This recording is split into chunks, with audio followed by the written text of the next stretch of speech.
Hello Tabora, jiji lililobarikiwa asali na ukarimu wa watu. Karibu kwenye mitano ya nguvu ya ZVP Online. Hili ni tukio la kihistoria linalofanyika kila mwaka kwa ajili ya kusherehekea mafanikio ya ZVP Online kwa wadau na wafuatiliaji wake. Hapa utapata burudani safi za kasida kutoka kwa waimbaji wenye level za kimataifa, na wazungumzia Huraira Classic Tanzania kutoka Dar es Salaam, pamoja na kupata nasaha kutoka kwa masheikh mbalimbali nchini, chakula, vinywaji na burudani nyingi mbalimbali. Huu ni mtoko ulio...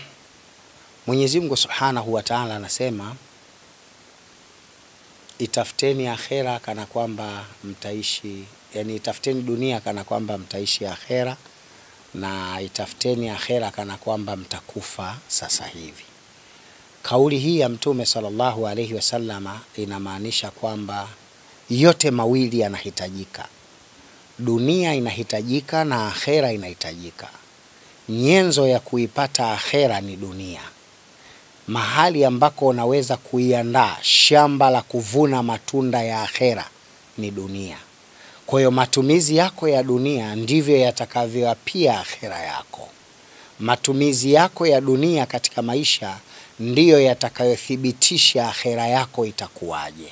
Kwa lugha nyingine kwamba kila tunachokifanya duniani, kila tunachokifanya katika maisha yetu ya kila siku, ni lazima tuzingatie mipaka ya Mwenyezi Mungu.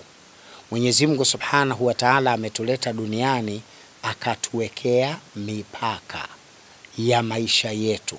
Lengo la kuweka mipaka, Mwenyezi Mungu Subhanahu wa Ta'ala ametutaka kuona viwango vyetu vya utii katika maisha yetu. Mwanadamu pamoja na mambo mengine, lakini pia anapaswa kuonyesha utii mbele ya Mola wake. Sasa katika hali ya kawaida, mwanadamu hakupewa uhuru duniani usiokuwa na mipaka, kwa sababu uhuru usiokuwa na mipaka ni fujo. Kwa hiyo mwanadamu anatakiwa awe na mipaka katika kusema, awe na mipaka katika kuvaa, awe na mipaka katika kuabudu, awe na mipaka katika kunywa, awe na mipaka katika kula, awe na mipaka katika kuamiliana na watu, yani kushirikiana na watu, awe na mipaka katika kila jambo linalomgusa mwanadamu katika maisha yake ya kila siku. Huo ndio utaratibu Mwenyezi Mungu Subhanahu wa Ta'ala alioumba na akautaka wanadamu tuishi kwao. Naam. Sawa, hiyo ni mipaka iliwekwa, lakini sisi ni wanadamu na tunaendelea kutafuta huko na kule, tunajitafuta kama hivyo. Unakuta msanii sasa anaweza kweli akavaa zile nguo ambazo huwa wanavaa, alafu akashuti video, alafu akafanya show. Hapo yeye anatamani vile vile maisha ya baadaye ya ahera aje ayapate. Anaweza sasa kufanyaje? Kwamba inatakiwa hivi vitu vifutu visiwepo. Kwa sababu nasikia sio huko tu, hata kwenye mpira nasikia hivi vitu havitakiwi. Unajua ubora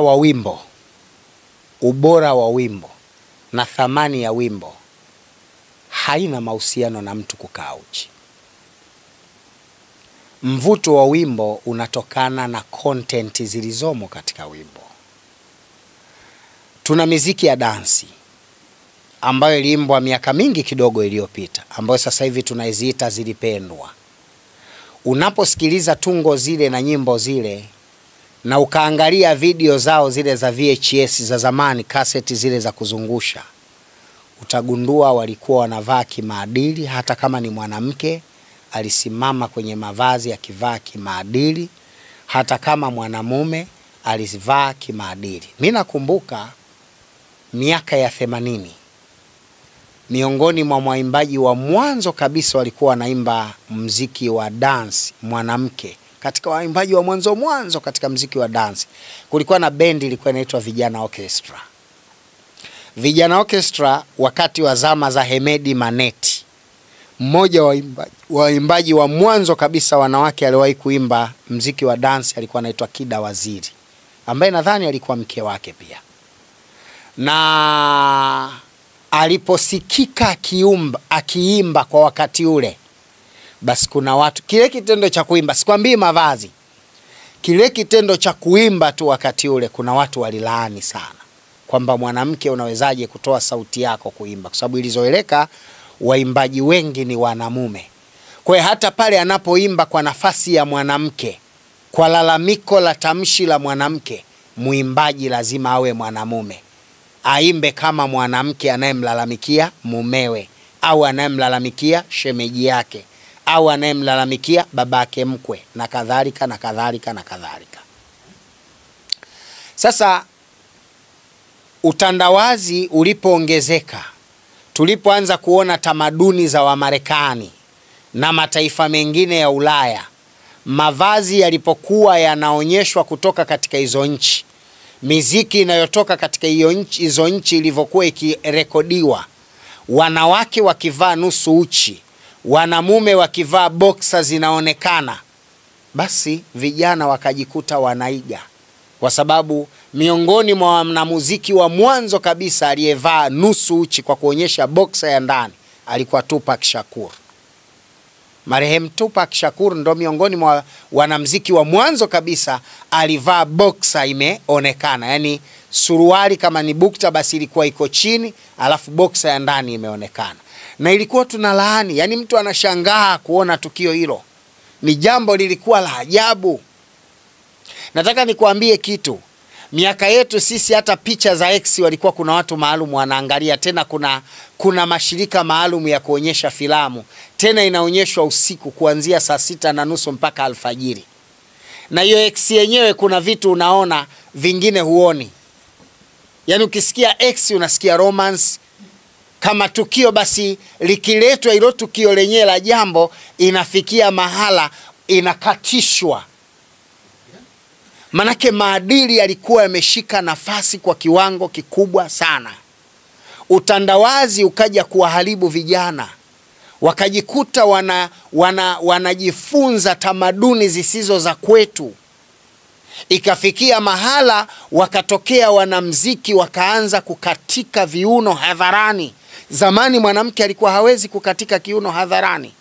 Wale wanaokumbuka miziki ya siku ya nyuma, kulikuwa na binti alikuwa anaitwa Raisi, alikuwa anajiita kiuno bila mfupa. Alishambuliwa kwa maneno mengi sana kwenye miziki yake. Katika wanamuziki wa kike alianza kucheza muziki wa hawa tunaita bongo flavor na kucheza muziki wa kukatika ni yeye. Walishambuliwa na watu wengi sana.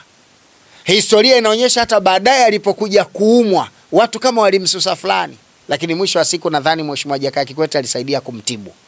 Kama kumbukumbu zangu zinanipa sawa. Najaribu kuwakumbusha vijana ili wajue tulikotoka.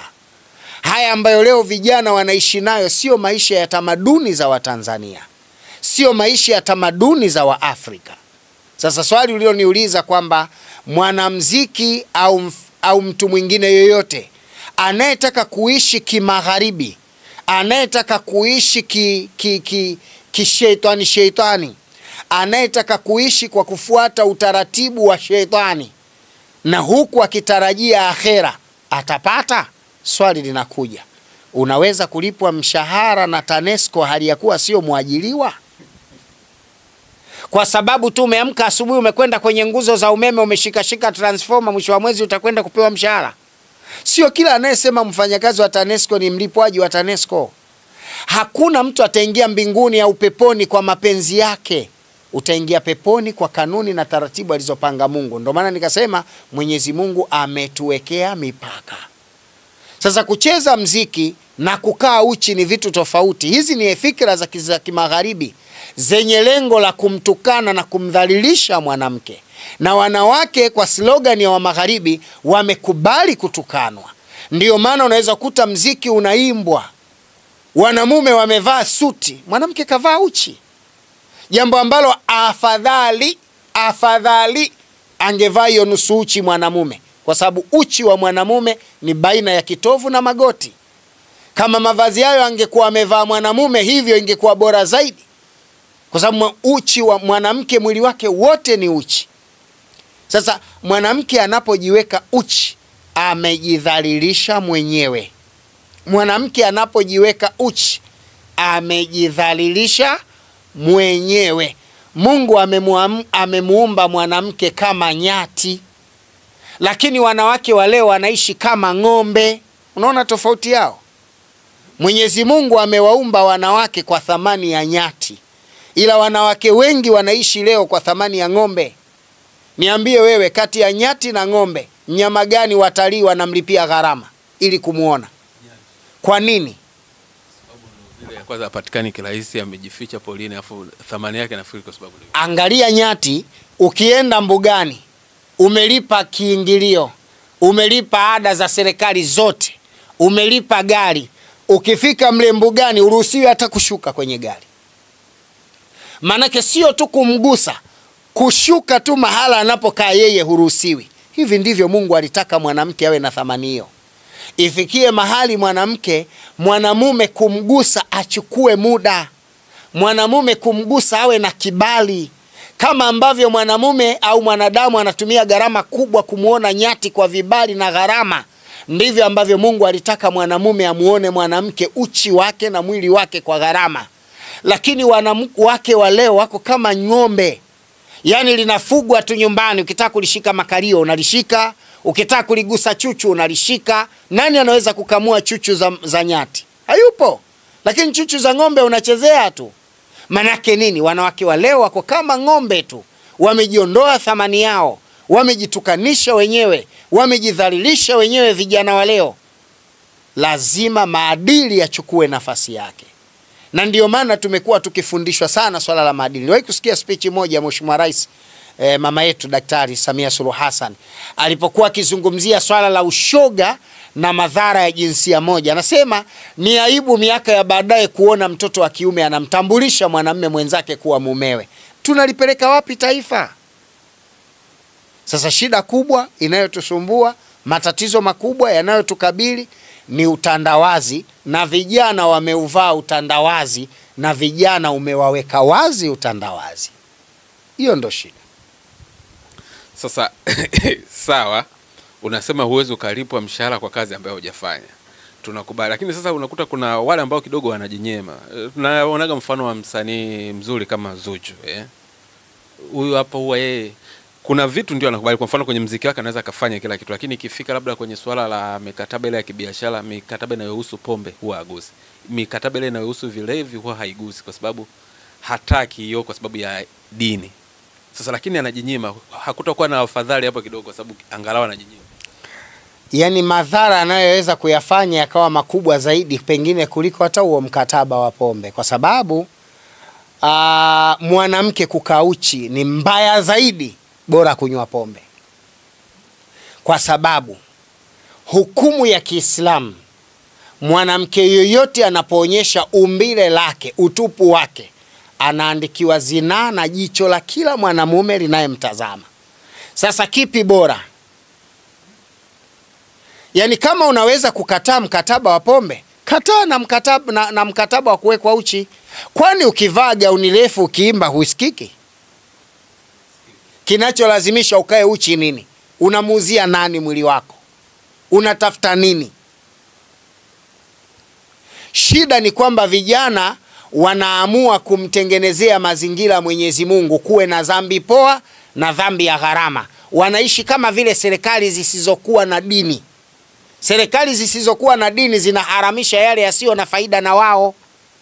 Ndiyo maana konyagi inaruhusiwa kisheria, lakini gongo haramu kwa sababu mkemia wake nzi. Uislamu umepiga marufuku zote mbili hizo. Gongo haramu, konyagi haramu. Sasa swala zima la kuwa msanii anafika mahala anakataa mkataba wa kubeti, anakataa mkataba wa pombe, lakini mwenyewe anacheza uchi, tunaona kitovu chake, tunaona makalio yake ya Kihindi, ya Kizalamo. Sijui kama una maana yoyote kwako mbele ya Mwenyezi Mungu. Yani umeacha afadhali, umeingia potelea mbali. Watarajie malipo. Siku ya Kiyama kuna mizani. Mizani kazi yake ni kupima mema na mabaya. Ndiyo maana katika kila siku lazima uwe na hesabu ya mapato na matumizi. Yani mema mangapi umefanya, mabaya mangapi umefanya. Unaweza kuwa kweli unaswali swala 5, lakini ukafanya dhambi kafuta thawabu za miaka 2 nyuma. Kwa mfano, ukifanya zinaa moja inaweza kufuta dhambi, inaweza kufuta thawabu za mwaka mzima. Zinaa moja. Sasa imagine umekaa uchi, unatembea uchi, unazini kwa macho ya watu 500 katika stage moja. Wewe una thawabu gani za kwenda kuzuia madhambi ya macho 500 yaliyokuzini? nataka niseme vijana wanatakiwa wajue uhuru usiokuwa na mipaka ni vurugu. Mwenyezi Mungu ametuwekea mipaka katika maisha. Yako makosa kibinadamu yanavumilika. Hata Mungu anaona kwa kosa hili tamsamehe mja wangu, lakini yako makosa hayavumiliki. Hata mtoto kwa mzazi, yako mambo akifanya mzazi anaweza kuvumilia, na yako mambo mtoto akifanya mzazi hawezi kuvumilia. Kwa nini hawezi kuvumilia? Kwa sababu ya ukubwa wa kile ambacho amekifanya katika maisha yake. Kwa hiyo nitumie tu fursa hii kuwaasa vijana wangu, kuwaasa wakina mama, mabinti, kuwaasa wanamume hawa wanaoandaa taratibu za miziki, wasiwaweke uchi watoto wa watu. Watafutie alternative ya kukaa wakavaa stara. Kwa msanii video vixen akija afa nataka asijifunue sana mwili.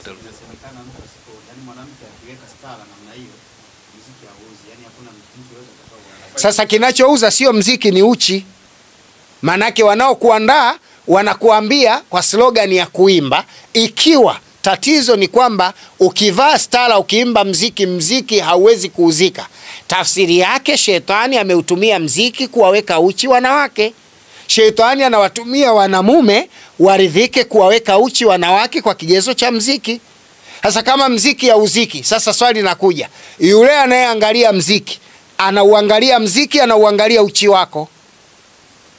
Ikiwa anauangalia uchi wako, maana yake nini? Maana yake wewe umetengenezwa kuwa tangazo la utupu wako. Yani umeuza utupu wako na thamani ya utupu wako kwa gharama ndogo ya kulipwa kwa ajili ya mziki. Hivi mwanamke mwenye akili timamu anaweza akauza utu wake, utupu wake kwa milioni 10, milioni 20, milioni 70? Milioni 70 iwe na thamani ya utupu wako? Video ambayo itaangaliwa katika maisha yako yote mpaka unakufa. Kuna watakaofuta kwa kukuhurumia, na kuna ambao wataendelea kuitazama kusifu unavyokata kiuno wakati uko kaburini. Unamjibu nini Mwenyezi Mungu? Katika hili tusitafune maneno. Mabinti wa Kiislamu wamuogope Mungu. Huyu uliyemtaja jina lake mimi simjui, lakini huyu uliyemtaja katoa mfano hai sana, na ile ni rehema ya Mungu tu pale alipomfikisha, si jambo dogo. Niliwahi kusikiliza mtu mmoja anasema katika mitandao ya kijamii, binti mwingine anasema, kama mziki umeacha wewe, acha wewe tu, usitulazimishe sisi tunatafuta riziki zetu kwa kutumia mziki. Inawezekana unatafuta riziki kwa kutumia mziki, lakini njia halali Mungu anaitaka. Madhara ya hicho unachokifanya unayajua? Mziki unakusanya dhambi nyingi. Katika mziki kuna ulevi, katika mziki kuna zinaa, katika mziki kuna uongo, katika mziki kuna usengenyi. Yani mziki unabeba dhambi zaidi ya 7. Kuna watu kwenye mziki ndio wanapata mademu wa kuzini, wewe ndio unakuwa sababu kwa kuwakusanya. Kuna watu katika mziki wanapata bia za kulewa, wewe ndio unawaandaa watu kunywa konyagi, gongo na viroba. Kuna watu katika mziki watasengenya, yani watakaa wamseme mtu mwingine, wewe ndio unakuwa sababu ya usengenyaji. Na dhambi zote hizi nilizozisema ni katika dhambi mbaya, dhambi zenye kuangamiza. Kuna watu wanaficheza mpaka kaumiruti, wanalawitiana, kwa sababu humo ndo anakwenda kununua wanawake ambao wanacheza tu nyuma na mbele bila wasiwasi wote. Wewe ndio unayofanya hayo yote. Sasa mziki naweza kuwa chanzo kikubwa cha madhara katika akhera. Katika hili sitaki kutafuna maneno. Vijana inaweza kuwa ni njia yao bora ya kufanya ajira, lakini inaweza kuwa matokeo mabaya ya akhera yao. Ni vizuri basi kutafuta njia ya kufanya mambo haya haste, angalau kuweka kiwango cha hofu ya Mungu katika maisha yako, ili siku ukikutana naye uwe na cha kujitetea. Niliona mwanamuziki huyu baada ya kusema anaacha, sasa anaacha mambo ya muziki, anaacha mambo ya dunia, akaomba picha zake zifutwe, lakini watu walikuwa bado wanamwataki kwamba wewe unaombaje hivi, sisi vitu vyetu tayari tunavyo. Na watu wengine ndio kwanza wakaanza kwenda kwenye mitandao kwenda kuangalia sasa video zake kipindi hicho akiwa anaimba. labda huyu inasababishwa na nini? Sasa watu kwanza kumkumbuka, kumwangalia vizuri. Unajua shetani yuko kazini. Shetani yuko kazini. Na shetani ana jukumu kubwa na timu yake katika kumpoteza mwanadamu kuliko wanadamu wanavyojipanga kujikinga na shetani. kanuni ya mwanadamu, anapenda zaidi kinachokatazwa kuliko kinachoruhusiwa. Ndiyo maana kanisani na msikitini bure, lakini baa na gesti kwa hela watu wanajazana. Kanisani na msikitini watu hawaendi. Ni rahisi sana kuona uwanja wa mpira umejaa kwa sababu ya mechi ya mpira, lakini ngumu sana kuona uwanja umejaa kwa sababu ya ibada. Kwa sababu kinachokatazwa watu wanakipenda zaidi kuliko kinachoruhusiwa. Chochote cha kuruhusiwa Mungu alichokiruhusu, mwanadamu hicho anakiona ni tatizo. Na chochote Mungu amekikataza, mwanadamu ndio anakitamani.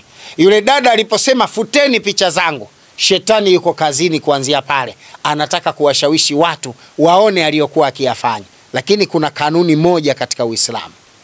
Pale alipofikia Sunura anaitwa pale alipofikia na maamuzi aliyofanya, Mungu atamsamehe hata kama wataendelea kuangalia zile picha. Madhali kaonyesha nia ya kuchukia alichokifanya, nia ya kuchukia madhambi aliyoyafanya, kuanzia pale Mwenyezi Mungu ameshampa ulinzi. Otherwise abadilike mwenyewe kwa njaa baadaye, kama walivyobadilika waliopita kabla yake. Anaapa nalia, mimi sitaki tena mziki, mwisho wa siku anarudi anasema nina madeni, sina mahala pa kusaidiwa. Hiyo itakuwa hoja nyingine. Lakini nataka niseme kwa alipofikia Sunura, Mwenyezi Mungu yuko pamoja naye. Na sisi kama viongozi wa dini tunamuombea sana dua. Mimi simjui yule binti, lakini wallahi nilipata muda nimesali rakaa 2 kumuomba Mungu ampe imani thabiti, amfishe katika Uislamu. Na kama anatamani kumrudisha, kama shetani atafanikiwa kumrudisha kabla ya kufa kwake, basi Mwenyezi Mungu amchukue katika kheri, bora akakutane na mumewe akhera kuliko kubaki duniani. Haya, sawa kabisa Dr. Lakini wewe Dr. kwa sababu tayari unatibu hivi, lakini vile vile wanasema unasaidia nini ile kwamba kuwasomea watu, kuwatoa jini, kutengeneza mvuto, tulishawahi kuongea. Sasa anakuja mwanamuziki ambaye unajua kabisa huyo akitengeneza mvuto labda ataenda kufanya hayo mambo, bado unaweza kumsaidia? Hata akija mtu wa basi msaidie. Yaani hapa wakija watu ambao wanafanya, labda unifiche nisijue wewe unafanya biashara gani, lakini kama unafanya biashara za haramu za wazi, hapana. Yaani wewe changudo unajiuza, unakuja unataka mvuto wa wanamume ili wakuzini. Yaani mimi nifanye mpango wa kuziniwa? Sifanyi huo ujinga. Na nadhani hii ndiyo inaendelea kunipa heshima katika maisha yangu. Mungu kila siku anaendelea kunifungulia milango ya riziki, anatia baraka. Mbona watu wenye shida wapo na ukiwaombea wanafanikiwa, na wakifanikiwa wanakupa? Mimi sijawahi kumtibu mwanamuziki, sijawahi kumtibu mimi muuza baa, sijawahi kumtibu mwenye kiwanda cha pombe, lakini riziki zinapatikana tena za wepesi. Nikifanya kazi ya dini Mungu ananiletea mtu. Juzi nilikuwa kanda ya Ziwa huko, nimezunguka kanda ya nyanda za juu kusini, nimezunguka huko, nimefanya kazi yangu, nimerudi. Wakati niko Mwanza, jamaa mmoja anambia, shida dokta, na jambo langu limekaa vibaya, njoo tumuombe Mungu na kadha. Tumekaa chini, tumemlilia Mwenyezi Mungu. Kanambia, dokta, ili jambo kama Mungu atalifungua mimi nakununulia gari. Ngambia, ahadi hiyo. Kanambia, nikifanya ahadi hiyo. Akanambia, oh dokta, mimi sijawahi kusema uongo. Alhamisi iliyopita kanipigia simu, jambo liko 70%. Ijumaa kanipigia simu, Jumamosi jambo litakuwa 80%. Jumamosi likafika 100%. Kaninunulia gari na leo imeletwa Dar es Salaam. Kumbe inawezekana. Sio story ya uongo. Kanua Alfadi. Nataka nikuambie kwa Mwenyezi Mungu vipo. Kwani mimi nikusaidia haramu, kwa nini nisaidie halali? Nikusaidia haramu kwa mujibu wa Qur'ani. Surati Yasin, Mwenyezi Mungu anasema katika surati Yasin, Mwenyezi Mungu anaandika kila tendo analolitenda mwanadamu na athari ya tendo hilo itakalobaki baada ya kutendwa. Kwa mfano, Mwenyezi Mungu anaandika ukijenga msikiti unalipwa thawabu, na athari za wanaosali miaka yote umejenga msikiti, Mungu anakulipa thawabu. Lakini Mungu anaandika kwa athari ya kujenga baa, siku uliojenga baa, atakuandika kwa siku uliojenga gesti, kwa kujenga gesti, na utaandikiwa athari ya watakaozini mpaka siku gesti itakavovunjika. Kwa hiyo kama siku wamezini 100 kwenye nyumba ile, na wewe umezini watu 100, yani sababu, yani ile dhambi ya kuzini watu 100 naona kuwa nayo. Sasa ya nini mibalaa yote wakati mambo ya kheri hapo? Juzi nilikuwa Kenya, juzi kama wiki 3 zilizopita au 2 na nusu. nakumbuka nimetoka Kenya tarehe 29, tarehe 30 nimefika kutoka Kenya, tarehe 31 nikaenda Mwanza, tarehe 1 nikaenda kwenye mkutano. Nimekutana marafiki zangu, tumezungumza, wafanya biashara wakubwa wametoka Uingereza, tumekutana Nairobi, wanataka kufanya biashara na mimi kubwa za madini ya dhahabu, wanataka kuja kuwekeza na percentage yangu ipo. Mimi kuwa tu kama Mtanzania, kusimama kama Mtanzania, naamini sio muda mrefu nitamiliki mali nyingi ambayo akili yangu pia haijawahi kugusa katika maisha yangu. Lakini kwa nini ufanye vya haramu na vya halali vipo? Si shauri. Vijana wawe makini sana na akhera. Kufa kupo. Jamani, kufa kupo. Alafu tusidanganyana. Unajua ukifa kama kuku tu, kuna watu wanadanganyana. Ukifa si kama mbuzi tu. Mbuzi na binadamu tofauti. Ndio maana mbuzi haoti. Ushasikia mbuzi anaota ndoto? Haoti. Wala nguruwe haoti ndoto. Ndoto anaota binadamu na jini. Viumbe wawili ndo anaota ndoto. Binadamu na majini ndo anaota ndoto. Na lengo la ndoto ni kukuonyesha mambo ya kispiritual yanavyokuwa. Ndio maana unaweza kugongwa na nyoka kwenye ndoto na asubuhi kaamka mguu kawa na kovu. Kwa nini? Na wewe ulikuwa unaota, aliyekugonga akakutia kovu nani? Sa Mungu hana shida na mwili wako. Mungu ana shida na roho yako. Ukifa Mungu anaondoa mwili wa udongo unaoza, anavisha mwili wa roho upate ima adhabu au ujenge kupata mambo ya kheri, ulishwe faraja katika kabri yako. Ndio maana mwanadamu katika kuumbwa kwake anapita vituo vitano. Kituo cha kwanza ni kuumbwa roho. Mungu alipoumba roho za viumbe vyote. Kituo cha pili ni kuwekwa katika matumbo ya mama zetu. Pale Mungu alipotuweka kwenye matumbo ya mama zetu. Ukimtoa bibi Hawa na bwana Adamu, wao hawakupitia kwenye matumbo. Kituo cha tatu ni kabri. Ukishatoka katika kituo hiki cha kuumbwa roho, ukaingia kituo kwenye tumbo la mama, kituo cha tatu ni hapa duniani, kuishi katika dunia. Kituo cha 4 ni kaburini na kituo cha 5 ni kisimamo. Sasa kama Mungu kakuweka kituo cha kuumbwa roho, kimepita. Kakuweka kituo cha kukaa tumboni kwa mamako, kimepita. Kakuweka kituo cha kuumbwa cha kukaa duniani, unakiona. Una mashaka na hivi viwili vya kaburi na unaona watu wanakwenda? Una mashaka kweli? Utakuwa chizi. Hamnazo. Binadamu ambaye haamini kaburi na adhabu zake hamnazo. Binadamu ambaye haamini malipo baada ya kaburi, baada ya kufa, ni hamnazo. Ipo. Na Mwenyezi Mungu kutaka kukuonyesha kabrini inaweza kuja adhabu. Ndio maana zipo ndoto za kukutisha. Kuna watu wanaota wanapigana. Unaota unapigana kabisa, unaamka unapiga kelele, watu wanakunyanyua, kikushika hivi mkeo kakukunguta kibao au kakunyanyua tu hivi kakutikisa, umeamka ndio unaanza nini? Nilikuwa napigana na nyoka bwana, kulikuwa na jisimba kubwa sana na nipiga makucha, kuna mtu alikuwa ananipiga kisu. Yale mateso uliokuwa unayapata usingizini mpaka unahisi kisu kinakuingia, unataka kutoka damu, unazidiwa, wakati ule mwili wako hata jeraha hauna. Mungu alikuwa anaadhibu nini pale? Mwenyezi Mungu alikuwa anaiadhibu roho, kaivishia umbo la kispirituale, anaiadhibu kukukumbukisha kwamba iko akhera na utakuja kuadhibiwa ukifanya makosa. Kama ambavyo unaweza ukaoteshwa ndoto, unanunua gari, umejenga nyumba nzuri, una watoto wako, una mke mzuri. Ziko ndoto unaumba umeoa mke mzuri, demu mmoja mkali, unatoka naye uko hospitali, mara umekwenda naye supermarket, umerudi nyumbani mzee, unakula chakula cha usiku, demu mkali mzuri kuliko hujawahi kuishi, mpaka unafika mara unatamani ndoto irudie tena ukutane na huyo demu kwenye ndoto. Lakini ukiamka asubuhi mke huna, uko peke yako tu umekaa, kumbe ulikuwa unazini na jini mahaba. Sasa nataka nikuambie, katika maisha siku zote Mwenyezi Mungu ametupa utaratibu wa maisha, tujali na kuthamini.